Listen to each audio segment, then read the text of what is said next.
Wait, the shrimp tree looks amazing. What did you learn from your mom about cooking? Everything. I don't know. What did I learn from you, Mom? I think you learned the appreciation of family and hosting parties. My parents threw down when I was younger. We did. We had lots of parties. You still kind of do. I think her sense of style. One fun fact about Meredith, she may get upset if I tell this. So Oh, great. when she was about 3 or 4, we were at the McDonald's in Wyckoff, where the Catholic schoolgirls would be let off of the bus in the afternoon. And so the girls get off the bus and they've got their little plaid skirts and sweaters. And I said, Meredith, you see those girls? That's what you're gonna be wearing when you go to high school. And she looks at them, she looks them up and down, crosses her arms, and says, does it come in any other colors? They were yellow and burgundy red. They were not cute. The answer was no. And so then I didn't go to that private school. Ah!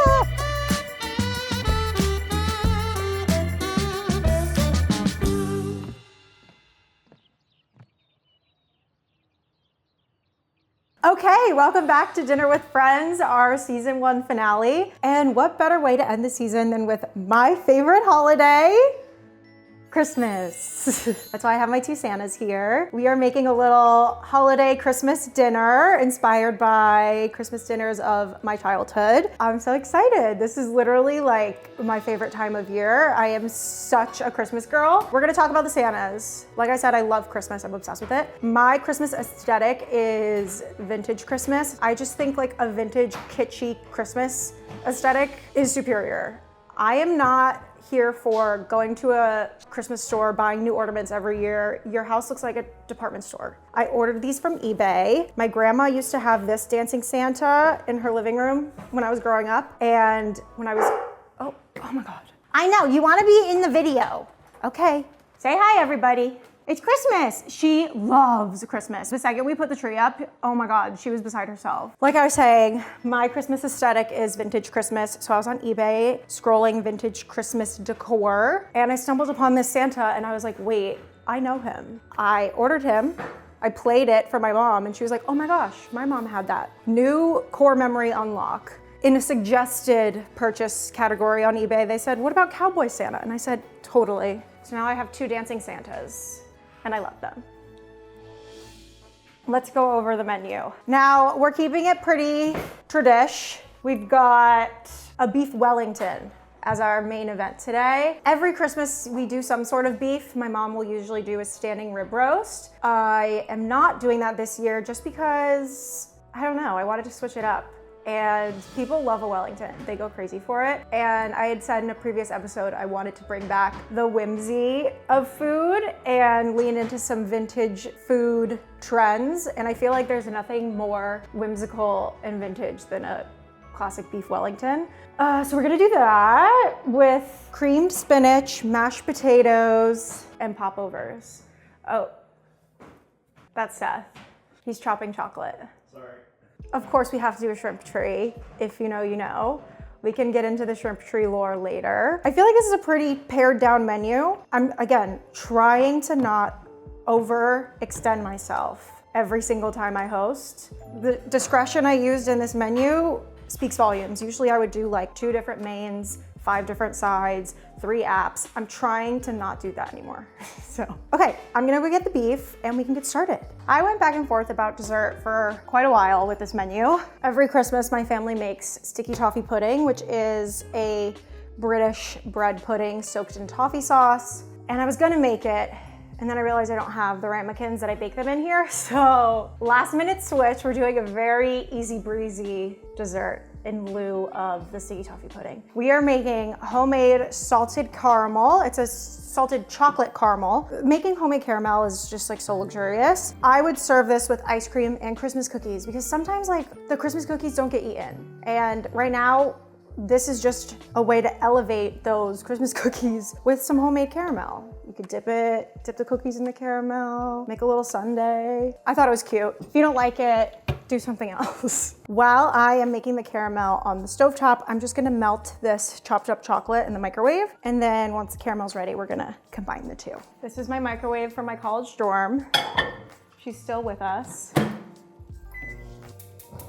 In the pot, we are adding water and sugar. And we're gonna let that caramelize until it's a beautiful golden brown amber color. One year, my dad pretended that Santa dropped presents on the roof. And when my cousins were over, he went and climbed on the roof and was like, "You guys, look what Santa forgot." And we were like, "Oh my God." They were literally like stuffed animals. It wasn't like a crazy gift up there, but it was pretty, the execution. You have to applaud. But yeah, we have a lot of Christmas traditions at my house. We don't do a big Christmas celebration like we do for Thanksgiving. Usually it's just me and my immediate family, sometimes my uncle and my 3 cousins. I like it that way. It's nice and cozy. Well, this year, we're going to a football game for Christmas because my brother works in the NFL. He is in the scouting department over at the Texans, and they have a home game on Christmas Day. So we will be in the stands at Energy Stadium for Christmas. I'm still getting used to it, honestly. So my mom and I both don't really like to bake. Sometimes we would leave out a Coca-Cola and Cape Cod chips for Santa because we wouldn't have Christmas cookies around. A New Jersey thing is Feast of the 7 Fishes, where you make 7 seafood-based dishes for Christmas Eve. We're not Italian, but growing up in northern Jersey, you kind of start to adapt certain Italian-American traditions by proxy. And we did Feast of the 7 Fishes one year, but most years we'll go out to dinner and we'll go to like a really, really local Italian spot, and everyone in town is there dressed to the nines. And we order shrimp scampi, the house Pinot. It's very Jersey. You don't want to stir it too much because the sides can burn. To prevent the sides from burning, you can paint the sides with water so that the sugar that's stuck to the side dissolves and goes down into the bottom of the pot and it doesn't burn on the sides. We're waiting for the sugar to caramelize into a dark amber brown color. Right now it's still clear, but we can see it's starting to turn.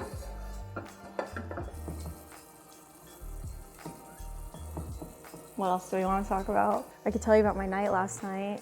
So I'm a new mom. I have a puppy now, and I wake up with her usually like 2 or 3 times in the middle of the night for her to go to the bathroom. And last night we were outside in the backyard and I wasn't wearing my contacts and I was like half asleep and I heard the sprinklers, but I thought it was the ones that are like off in the distance because like every night when we've gone out to go to the bathroom, it's been the ones off in the distance that have been on. But I guess we went outside at a different time than we usually do, and it was the sprinklers right where we were standing that were going off, but I couldn't see. The dog's standing a few feet away from me peeing, and the sprinkler, I realized, is like I had 2 choices. I could either run inside away from the sprinkler or save my child, and I saved my child. I jumped on top of her like this, and we just like hurtled there as the sprinkler slowly went and just like rained all over us. We were both soaking wet and she was really, really traumatized. That's why we're a little low energy today. Oh! Ah! Ah! I burnt the caramel while I was getting a beverage, but that's okay. It's just sugar, but now I have to do it again.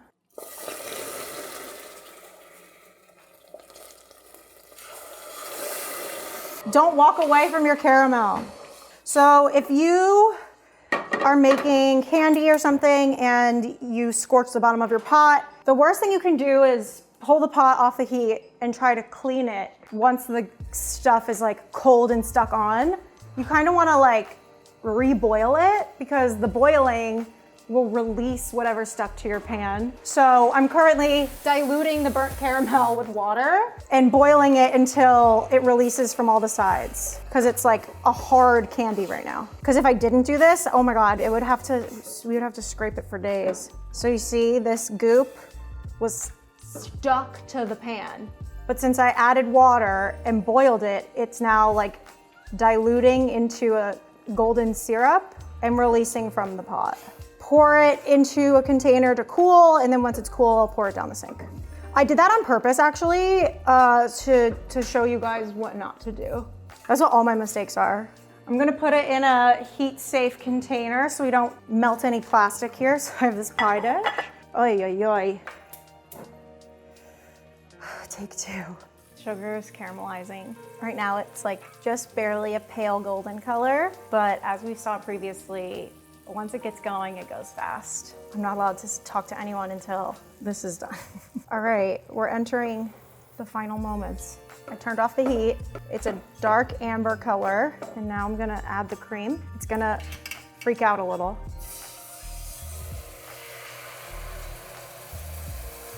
Steam, hot steam, hot steam. Wow, science! Wait, it looks amazing. And now we have caramel. I'm gonna add some vanilla. Maybe I'll keep some separate and have some be just salted caramel and then some be salted caramel with chocolate. There's our caramel, and now I'm gonna add chocolate to this part. Just gonna stir to combine. Stunning. Okay, I'm gonna let this cool to room temp and then transfer it into a separate container. Throw it in the fridge until we're ready to serve. We'll see it soon. Oh my goodness sakes, hello. Hello. How was your nap?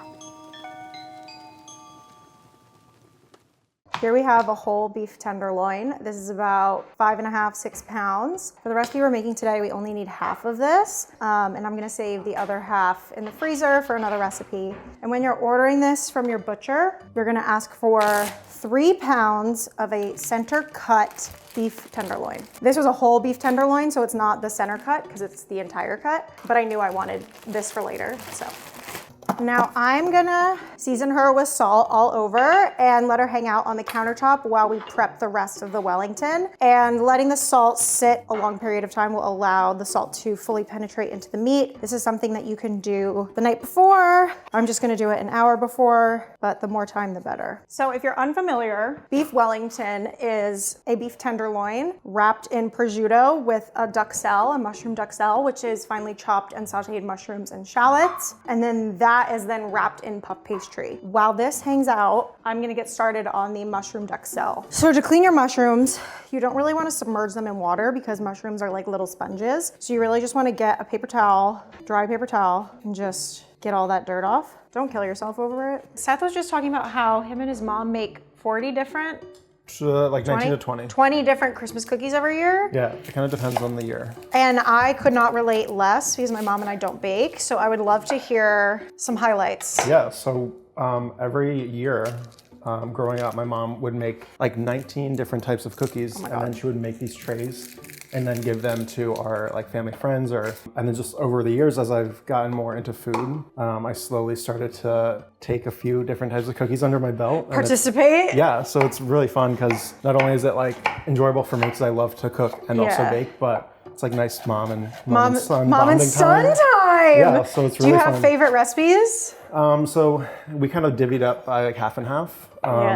So she does like a lot of her classics, so like the chocolate chip, the biscotti. She does like the spritz, like she has like the whole, the like, spritz cookies, the machine. yeah. And then I do more of like the bars, so like the pecan bars, apricot bars, do like a cherry pinwheel, all like very festive stuff. And then like sometimes throughout the years, she's just like added new things into her. Wait, we got to bring her on the show. Like into her guide, of course, definitely. She Wait, would love that's that. so fun. So she'll do like a ginger snap, but she's changed it so many different times. So like it would start as like a classic ginger snap, and then the next year she'd be like, we're gonna add candied ginger to this. And then next year it's like you roll it in the turbinado sugar. So like it kind of just We're keeps always evolving all the time. So My it's really fun. mom's Christmas cookie story. She got invited to a cookie swap when my parents first moved to New Jersey, and again, like not a huge baker, and her words, not mine, she said that her cookies were so gross and they looked like little piles of poop. And all the ladies at the cookie swap were not impressed with her cookies, and she did not get invited back the following year. I don't have the Christmas cookie gene in me. At the end of it, we fill because we do it well in advance. So like we'll do it like first week of December. Oh, wow. Fill the freezer up, yeah. With cookie dough or cookies? Do you bake them and then baked, freeze them? Yeah, baked and then frozen. And then it's like assembly day. You know, the dining room table gets cleared. Stop. She gets like the 8-inch like Wilton cardboard rounds, and like, you know, we put them up, like wrap it in cellophane. Yeah, it's a whole process. You have to vlog that this year. Oh no, totally. It's happening, I think December 6th and 7th are our days. Wait, that's so Exciting. Yeah. Okay, so I chopped up a shallot. Seth is working on some thyme, and now I'm gonna blitz up these mushrooms in the food processor, and then we'll cook them off before we wrap our Wellington. Did you guys bake a lot like together when you were a kid? Growing up, she would do a lot of baking. I would just kind of like You would walk linger. in and out of the kitchen. Yeah. And I would just like be curious about it. So like I remember the one time she did this like big fondant cake for one of her clients, and it was like a beach setup. So it was like covered in fondant. It had like the waves and like In the sand? like the Oh whole, my God, the whole that's thing. iconic. Yeah. Thyme is my favorite of the woody herbs. Are you pro thyme or pro rosemary? I think thyme. Honestly, Yeah. I do like rosemary. I think Thyme in place. Yeah, thyme in place, but also not so much a woody herb, but sage. Sage. Yeah, love sage. Sage is good. I just don't love the shape of it. True. I do like The leaves. the feeling of it. Like Yeah, the it's so texture, It's like soft. so soft. It's like Bunny ears. lamb ears. Lamb ears. Yeah. Okay. So my grandma had that growing up on her property. When I was younger, I would always like go and touch it, Yep. and just like it was Same. so soft. I've always been like weird about textures where I'll have a blanket and just rub it between my fingers for hours. But I did the same thing with those lamb ears. I think it's crazy like how we've gotten and like grown more into food, how like texture has come into play. Yeah. And like developing a preference for texture, because Yeah. it's not so much something that you think of when like you're No. thinking about like foods that you enjoy. You're almost just like, oh, I love this food because of like The flavor of it. But it's like, no, you actually love the texture. Yeah, you enjoy like a textural contrast in something that's like, you know, the flavor is obviously delicious, but you love something equally because of the experience that you have from it. There's layers. Exactly. That's something that can differentiate like a home chef from a chef is thinking about things like textures and Right. I mean, even into like the olfactory experience Yeah. of like how something, you know, just the roundabout experience of just like, Yeah. you're smelling something, you're tasting it, you're also feeling it differently. yeah. But that's like food on a deeper thought, on a deeper Food level. for thought. Food for thought. I feel like a really big part about professional cooking is the visual of the food. Because people judge it. You eat with your eyes first. Like, I don't know, Right. it's really, Just because we were talking about my mom, like something that her and I always laugh about is like if you bring something to a party, they're always just like, it doesn't look really great, but like it tastes really good. It's almost like backhanded comment where you're just like, gee, The flavor's there. Gee, thanks. do you guys do a big holiday party? Seth is also the youngest of 6. 6, yeah, so I'm the baby. So typically for holidays, we'll do a bigger celebration on Christmas Eve, which in more recent years, I kind of like to do the menu, I like to do all the cooking. It's kind of like, for me, it's like giving back Yeah. the gift to my family, you know, so that they can enjoy it. And also, Fucking. I love doing it. But then Christmas Day is usually like the leftovers, and then like Yeah. something, obviously we have like ham or like prime rib, like we'll alternate. But yeah, it's nice. Do you that- invite people over or is it just family? It's typically just family. I was gonna say, You know, 'cause, you like, have a it's party pretty built crazy as it into is. your built into your immediate family. Right, it's like enough people as it is. I wish I had more siblings. It sounds so fun. Do you have a favorite sibling? I don't have a favorite sibling, but I think just like naturally through experiences. Yeah. Or just like how we are as a person. Yeah. Like my one sister Jackie and I, we're very like creative and artistic, so like we share that. Yeah, Whereas yeah. like some of my siblings are kind of the opposite, but like they're more driven by like I don't know how to say it. They're into like talking medicine. shit. Oh Don't yeah. watch this, guys. They're like in the medical field, so Yeah. my sister and I like we kind of share that, and I think we bond over that. Totally. I don't want to say that she's my favorite, but She's your favorite. I'm kidding. What's her name? Her name is Jackie, Hey Jackie. and Jackie is a twin. So What? yeah, it's Is funny. her twin a doctor? Yes, he is, which is funny because they're both kind of they're very much alike, but they're very different. Opposite. Yeah. All right, so time's done. Time's done, and now we just cook down the mushrooms for 20 minutes. I've recruited Seth to do the potatoes today because if you saw the Thanksgiving episode, it really crushed my spirit doing the potatoes. I'm so crying. Are you pretty much always like a mashed potato around the holidays person? Mashed potatoes are my favorite food when I was little. If I had to choose between mashed potatoes or roast potatoes for the rest of my life, I would definitely choose a mash.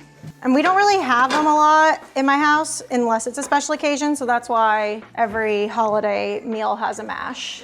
Back to my mom. Yeah. She would always Lisa. make these holiday potatoes. So it'd be Ooh. just like cubed up potatoes mixed with Velveeta and bacon Shut and up. caramelized onion. And she would put it in this, I always remember it, this like ceramic dish that has like a floral print around it. It was like the potato dish. Oh my for, God, like, the my holiday hotel. potato. Yes, yeah.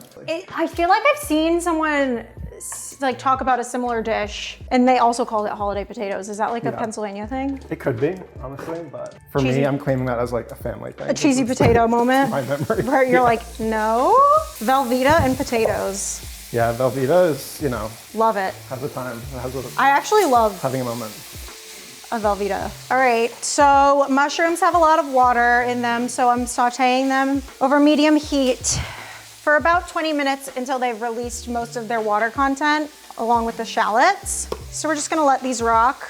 So earlier you mentioned like the Feast of the Seven Fishes. Yeah. And my mom. She does the Feast of the Seven Fishes? No, so she would do like a seafood stew.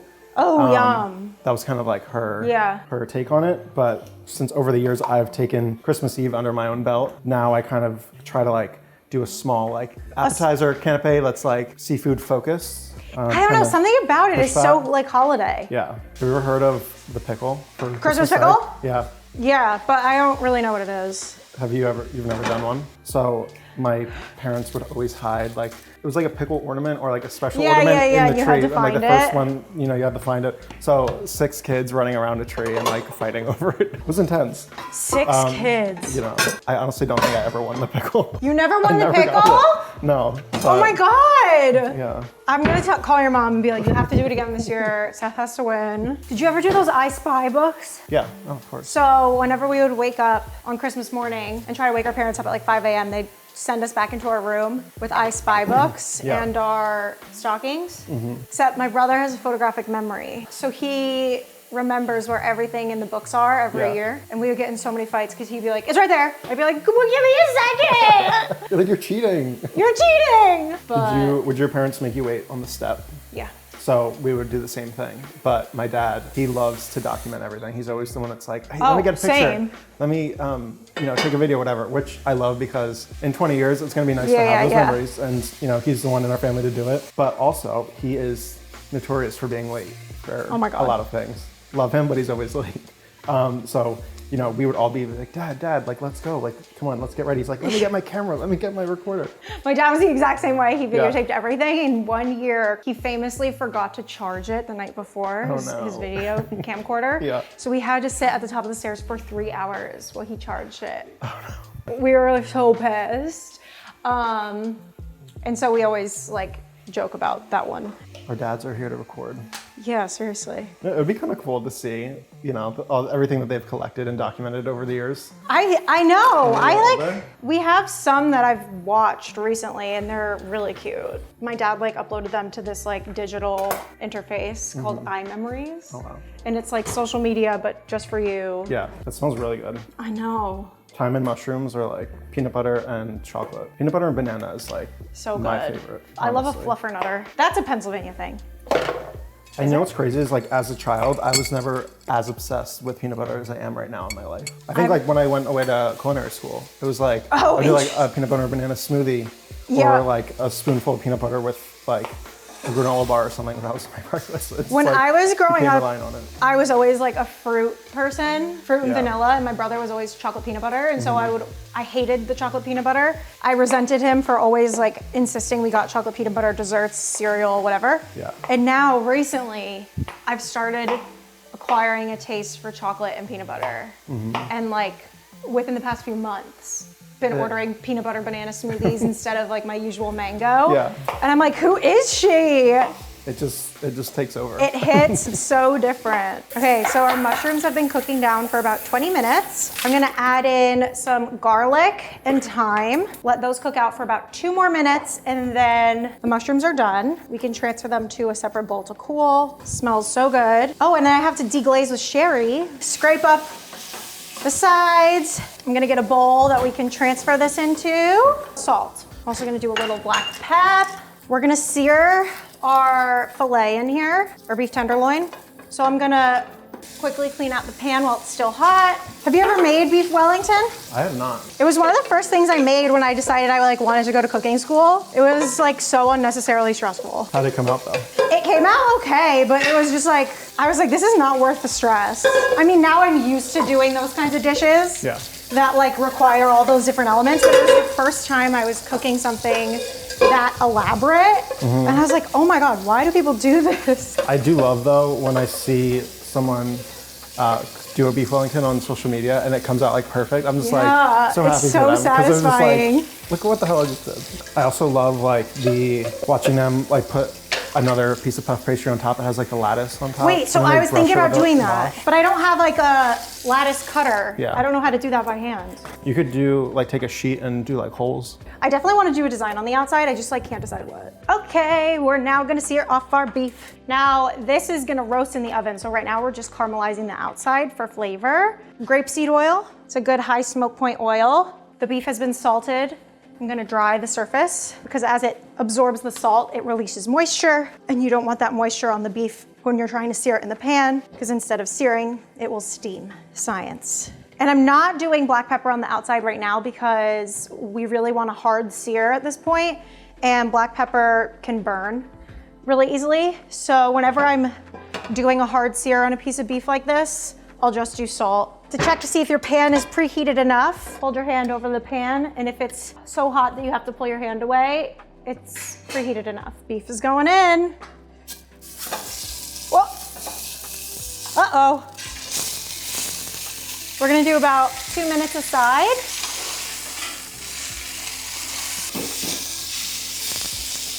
We got a nice sear, which is good. And then after this, we're gonna let her cool down, brush her in mustard, and start layering with prosciutto. Wow, we're like home free. Happy holidays. I still am just thinking about those Santas. Which Santa would you be? I think I'm the Western Santa.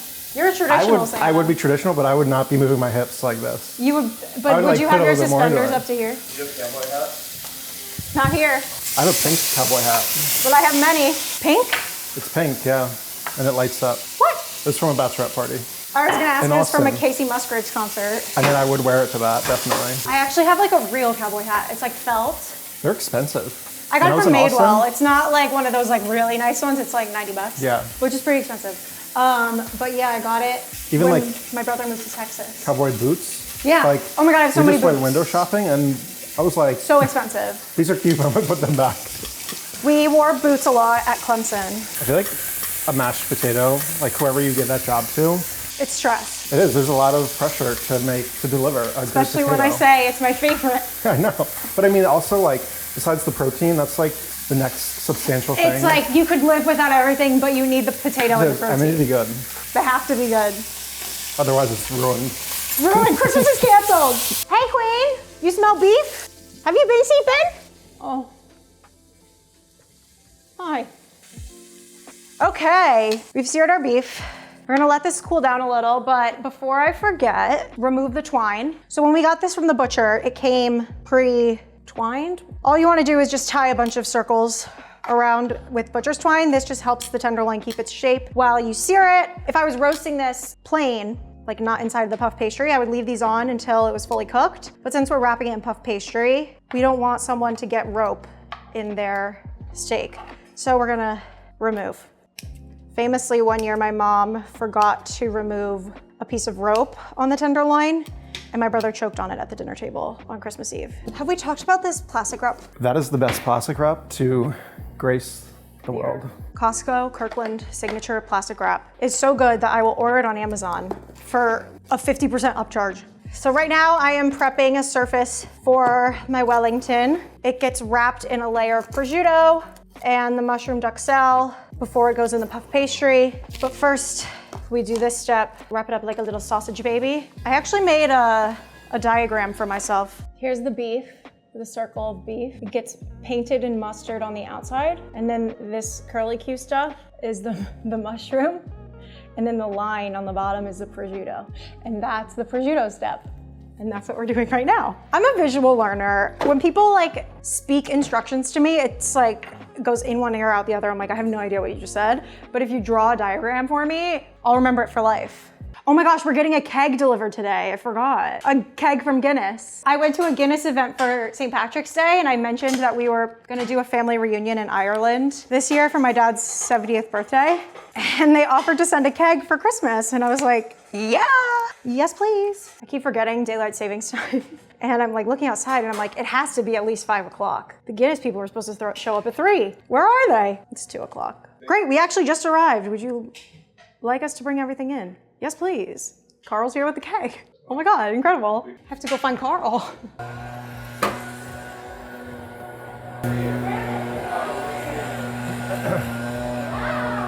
Suddenly, I'm thirsty.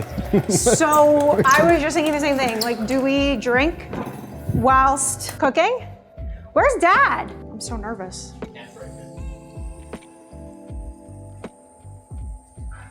Meredith, this is the best thing ever. I mean, this is unbelievable. So for the second part, you just bring the glass underneath and pour the handle away from Away, okay. you. Yeah, until like, you're gonna think the glass is full, but just go like a Hair half more. millisecond more so you have some nice domage. Okay. There you go. Oh, look at go, Meredith. Do you know how to split the G, Dad? Split the G. Cheers. Cilantro. Thank you guys, this is amazing. I don't have to get you a Christmas gift now, do I? Christmas come early. This tastes amazing. That's pretty good. Not bad, yeah. Not bad. I think he's done it before. It's nice meeting you. Nice meeting you, thank you so much for coming out. This is so fun. Who else wants a beer? Right? I'm not gonna say no. Now that we've seared our beef, cooked our mushroom duxelle, and laid out our prosciutto, it's time to start the assembly of the Wellington. First things first, I'm gonna spread an even layer of the mushrooms all over the prosciutto. And it's crucial to let the mushrooms and the beef rest and cool down because you don't wanna put super hot mushrooms over this delicate prosciutto. Oh my gosh, it smells so good already. I feel like this is good enough. You don't wanna mess with it too much because the prosciutto is very delicate. Okay, now, I've got our French mustard. We're gonna do a coating on the outside. And remember, the beef has already been salted. I'm gonna hit it with a little black pepper now that we have this mustard binder on here. All right, everybody say a prayer. We're wrapping her.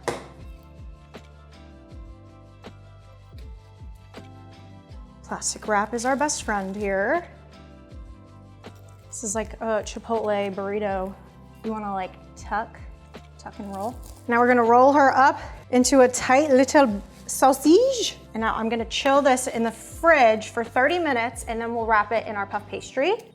While that's chilling, I'm gonna get started on the cream of spinach. Again, we're going with this retro menu vibe. It feels like a very old school dish that's since been forgotten. And I had it the other day when I was at dinner and I was like, wait, this is amazing. Let's bring back vegetables that aren't good for you. AKA spinach with a block of cream cheese. Now we have an ice bath, 4 pounds of spinach. And what we're gonna do, drop the spinach in batches into the boiling water, then into the ice bath, and then wring it out. This is gonna give us super bright green, tender spinach, and it's not gonna, that's it. This is gonna give us super bright green, tender spinach. While we're waiting for the water to boil, I'll get started on this portion of the cream of spinach, which would be the cream. Some olive oil. Oh, I guess I'm supposed to do butter. Olive oil and butter. This will go for about a minute-ish. A little quick choppy chop on our shallot. Were you almost telling me a story? Oh, how we met. Yes. So we met through.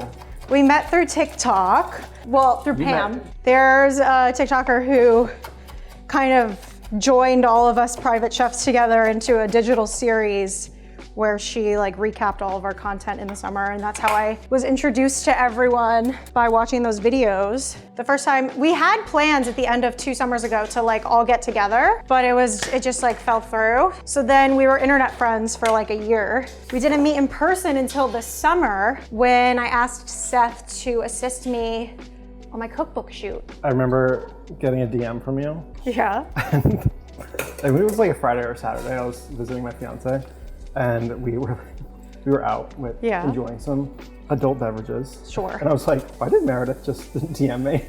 Freaking out. Well, But- I remember DMing you on a Friday and it was like in the summer and I was like, Yeah. he's probably working like. But yeah, I remember thinking like about like what I was gonna walk into. Oh yeah. And I was like, oh my gosh, she's gonna have like 30 people here. And it was literally like 4 people. And it was so chill. Everyone was so nice. We need to have a beer. You gotta make sure it works. We have to make sure it's not poison. All right, you man the ship. I have to get my daughter. Hey guys, welcome back to my cooking channel. Welcome back to my channel. Cream cheese, butter, shallots, and garlic. Milk. I'm gonna melt the butter for the popovers. We're multitasking. What's the most amount that you've done at once, food related? It's hard to say. I just remember like, I did this dinner for 35 influencers in the Hamptons. Yeah. And it was me, one friend from culinary school, and my best friend's little sister and her friend who were waitresses. And we got to this Airbnb where they were hosting it. I was like, hey, I don't think the oven's working. Have you guys like made sure that the oven works? And they were like, oh no, we haven't been cooking in here. And I was like, okay, cool. So what are we gonna do about the oven roasted salmon? And they're like, let me see if I can fix it. The guy goes, the door to the oven comes off the hinges. Oh my gosh. And I had to cook salmon in a pan for 35 people. Oh my God. The one pan that the rental had. The one pan that the rental had. Actually, I'm pretty sure I brought my mom's pans. That took years off my life. Squeezing the liquid out of the spinach. Oh. Just a big ball of spinach. That was really stupid, but honestly, it was one of those moments where it was happening and I just had to let it happen. Sorry. Now we let this simmer for like 10 minutes, 5-10 minutes. I really packed that spinach together. It's not wanting to work with me. I'm gonna hit this with a little nutmeg, salt, let that rock and roll. It's time to well the Wellington. I've got some puff pastry here that we've defrosted, a lightly floured surface, a dog. We're gonna roll this out so that it's large enough to encase our tenderloin. We're gonna give it a flip to make sure it's not sticking to the countertop. And then we'll go get our beef. Have we decided what design I'm gonna do? I haven't. I'm gonna wrap her like a baby. Fold the edges like a present. And then I'm gonna egg wash it closed. Whoa. She's slippery. And now I'm gonna trim off some excess. Spill all of the egg wash. Ah!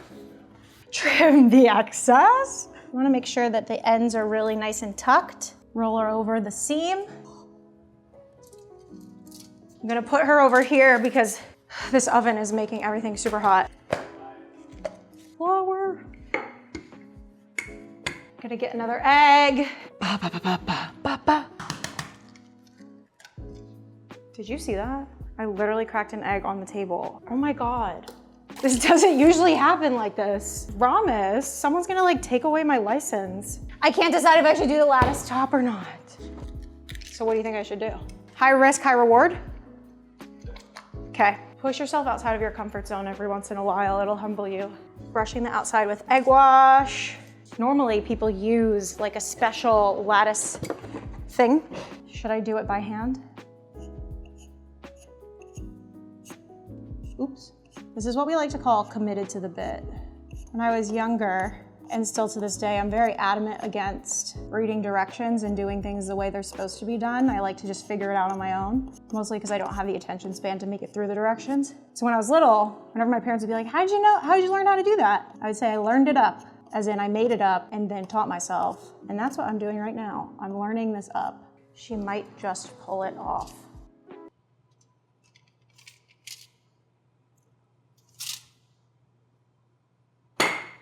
I mean, talk about executing under pressure. Oh my God. Trim excess. This is my child. This is the other issue, is I don't want it to stick.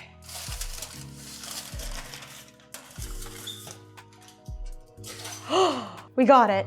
Now she's ready for the oven. Roast at 400 for 30-ish minutes until an instant read thermometer inserted into the beef registers around 120. Say a prayer. Time for the popovers. We're gonna whisk together the batter. I've greased this popover tin here with some butter, but I also know the pros will do beef fat or duck fat in there.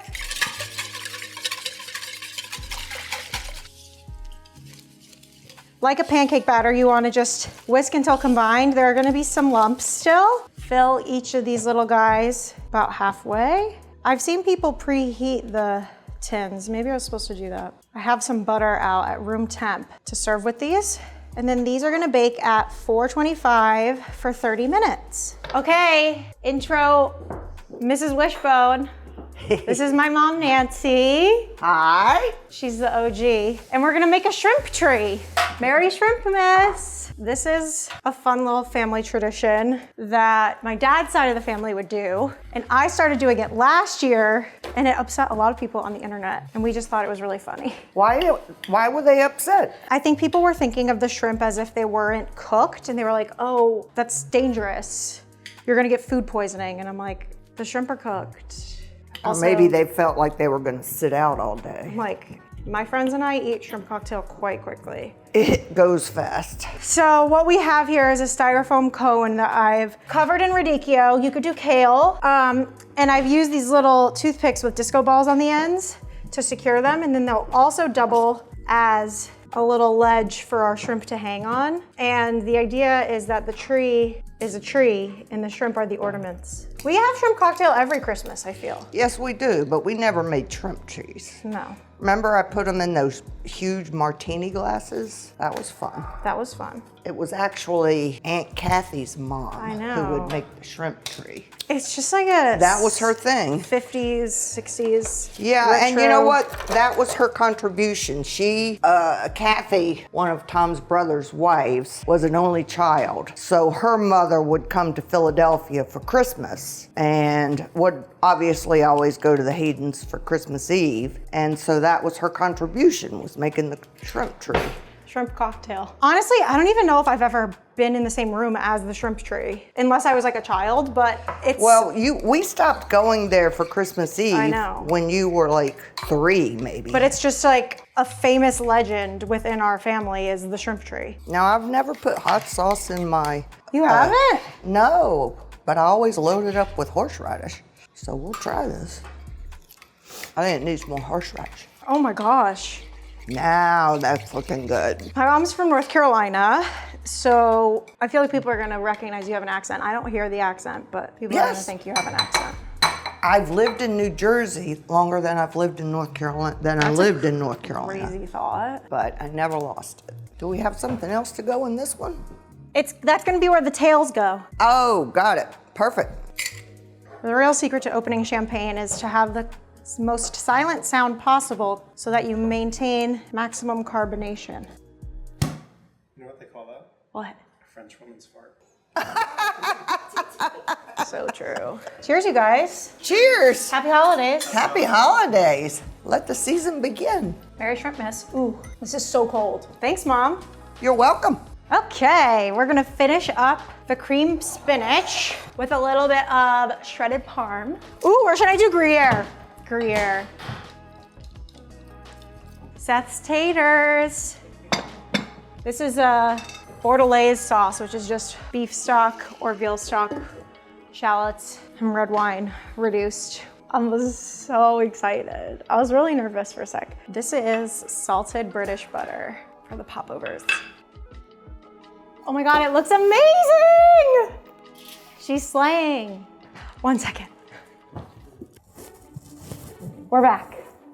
Say hi. Oh, you're so cute, little girl. I'll see you in a second.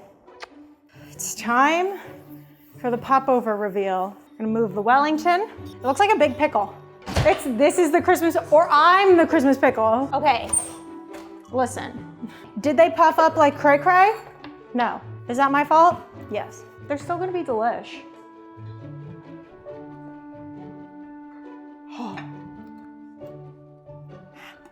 Shall I cut open the Wellington? Da da da da! Wow. Oh yeah! Woo! Okay. Wow. Day made. Imagine if it like turned out bad. I keep looking down at my feet and remembering what shoes I'm wearing. It's so humbling. Oh. Here's what you want to do. Oh, this butter is soft. Close it up. Oh my God. This is amazing. Here we have our Bordelaise sauce. And again, it's just butter, red wine, beef stock, and shallots that have been reduced down. It's quite good. Wow. Wow, wow, wow. I mean, isn't that something? Santa's still dancing. Millie's had enough. Wow. Wow, wow, wow. It's a pretty good piece.